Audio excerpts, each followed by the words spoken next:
At 10, Keisha Carter, the oldest Carter child, knew about a lot of things, but she did not know what ricotta was, and she did not want to ask. In the container on the counter, it had looked suspiciously like cottage cheese. In Keisha's experience, cottage cheese was lumpy and yucky. It was very hard to sit at the intake desk and feel hungry for the pancakes Grandma Alice was making, which Keisha could now hear sizzling in the pan, and imagine cottage cheese inside them. Normally, Grandma staffed the intake desk at the Carter's Urban Rescue in the mornings, but she was better at pancakes than Keisha, and Mama and Daddy were trying to get an enclosure ready for a pair of injured ducklings that had been found by a fisherman at the Grand River boat launch. Keisha was almost glad when the phone rang, because then she didn't have to think about her breakfast being ruined by cottage cheese's evil twin, ricotta. "Carter's Urban Rescue," Keisha said in her grown-up voice, the very same voice she used when counting Double Dutch. "Is this Carter's Urban Rescue?" Keisha heard a man's voice along with a bunch of crackly and windy noises. "Yes?" "Sorry, you're breaking up. Is this the place where you report wild animals?" "It depends on what they've done," Keisha said. "If they've broken the law, you should call the police department." Of course, this wasn't true. Keisha was using one of her father's jokes. The person at the other end of the line did not laugh. Keisha heard more whistling sounds and also what sounded like water splashing on the ground. She really didn't like it when people called her from the great outdoors because it was hard to hear. "I'm over here at the community garden," the man shouted into the phone. "It smells awful.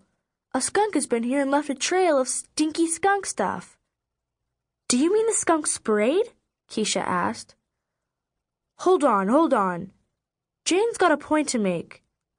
The phone got all muffly, as if the man who was talking had pressed it to his chest. The community garden sat next to Hillcrest School. It was a big flat area that used to be a baseball diamond, but the school had closed and the city had turned it into a community garden. Keisha loved to ride her bike past it and look at the sunflowers. By this late in summer, they were taller than Daddy, and Daddy was taller than almost everything. Keisha heard a scraping noise. The caller had put the phone back to his ear. "My wife, Jane, Mrs. Peters, saw the skunk yesterday afternoon, strolling through the nasturtiums. She thought it was odd at the time. And then this morning, when Jane and I came to get our tools, all the other gardeners were standing around the shed with their noses plugged. Talk about making a stink! And it was coming from the inside of the shed. That's where he did it." "And you're sure it was skunk spray?" "Sure, I'm sure. When I was a kid, I got sprayed by a skunk. My mother washed me in a bathtub of tomato juice. Who could forget that?" It was Keisha's job, or anyone's job who sat at the intake desk, to figure out if the people who called Carter's Urban Rescue had a real problem that needed attention, or they just needed information about what to do next. A problem meant that someone from Carter's Urban Rescue drove over in the old truck to check out the situation. A question meant that no visit would be made, but Keisha might be able to educate the man on the other end of the line to help himself.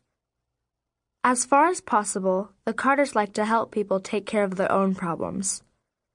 Besides, today was a very busy day because at 4 p.m., her little brother Razzie was going to become the next new member of their 4-H Wild Forever Club. You couldn't be a member until you turned 6, and Razzie had turned 6 last month. Keeping the phone pressed to her ear, she pulled the skunk file out of the drawer with her right hand and an intake form out with her left.